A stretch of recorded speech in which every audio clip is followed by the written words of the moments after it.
آج نوجوانوں کا، بزرگوں کا یہ جذبہ دیکھ کے مجھے یقین ہو چکا ہے کہ وہ وقت دور نہیں ہے جب خلافت عثمانیہ کا پرچم دوبارہ ملا عمر مجاہد کا دور واپس آنے والا ہے انشاءاللہ، کہ آج کے بعد پاکستان امریکہ کے کہنے پہ جنگیں نہیں لڑے گا انشاءاللہ تعالی۔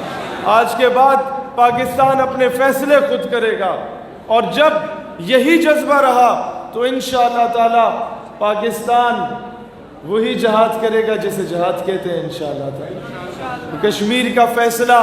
آدھا گھنٹہ کھڑے ہو کے احتجاج کرنے سے نہیں ہوگا، عملی طور پہ ہوگا انشاءاللہ۔ یہاں میں نے وہ پرچم دیکھا کلمے والا، اور مجھے یاد آ گیا وہ افغانستان کا دور۔ میں انہی کو، ان غازیوں کو میں یہ بات بتانا اس لیے ضروری سمجھتا ہوں کہ آج تک ہمیں یہ کہا گیا کہ پیسے نہیں ہیں، ہم غریب ہیں،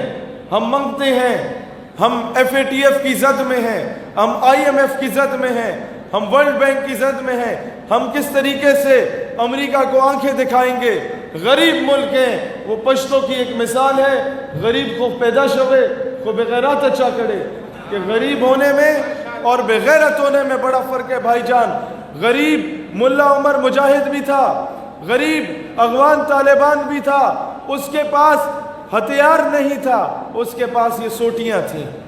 لیکن وقت کی سپر پاور کو جب اس دور میں کراچی کی سڑکوں پہ داڑھی سے گھسیٹا جا رہا تھا ملا عبدالغنی برادر کو، آج وہ مذاکرات کے میز پہ گھسیٹنے پہ مجبور کر دیا گیا امریکہ کو۔ وہاں مجھے قلندر لاہوری کی اس شعر کی تشریح سمجھ آتی ہے کہ اللہ کو پامردی مومن پہ بھروسہ، ابلیس کو یورپ کی مشینوں کا سہارا، کافر ہے تو کرتا ہے شمشیر پہ بھروسہ، مومن ہے تو بے تیغ بھی لڑتا ہے سپاہی۔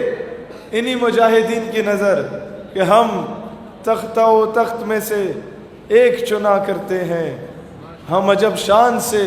دنیا میں جیا کرتے ہیں، توپ کیا چیز ہے، بندوق کسے کہتے ہیں، ہم تو ٹینکوں کی صفیں چیر دیا کرتے ہیں۔ اور اسی وقت سے ملتا ہے شہادت کا سبق جب اپنی ماں کی گود سے دودھ پیا کرتے ہیں۔ دوستان ذی وقار، ہمارا پچھلے 20 سالوں سے مشرف کے دور کے بعد سے رویہ معذرت خواہانہ رہا ہے۔ ہم لوگوں نے جب تک دلیری سے مقابلہ کرنا نہیں سیکھا، یاد رکھنا یہ غلط کہتے ہیں تمہیں کہ اسلام یہ کہتا ہے ایک گال پہ کوئی تھپڑ مارے تو دوسری آگے کرو، نہیں، یہ میرا مذہب نہیں ہے۔ وہ تو کہتا ہے قرآن کا قانون ہے، خون کا بدلہ خون ہے، ہاں معاف کر دو تو بہتر۔ دوستان ذی وقار، جب تک یہ بزدلی، جب تک یہ بغیرتی، جب تک یہ معذرت خواہانہ رویہ ہماری ریاست اپناتی رہے گی، تب تک پاکستان کی بیٹیاں عافیہ صدیقی کی صورت میں اٹھا کے دشمن لے کے جاتا رہے گا۔ جب تک آپ کا یہ ریمن ڈیوس کو باعزت بری کیا جائے گا، تب تک رات کی تاریکی میں نور خان ایئر بیس سے کرنل جوزف کو باعزت باہر بھگا دیا جائے گا۔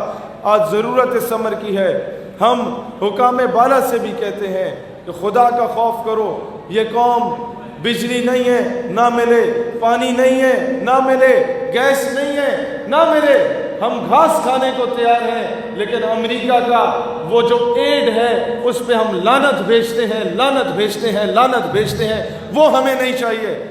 امریکہ کی ایڈ کی بنیاد پر میں ہمیشہ یہ کہتا ہوں کہ قوم کی بیٹی ڈاکٹر عافیہ صدیقی ہے، قوم کی بیٹی ملالہ یوسفزئی نہیں ہے۔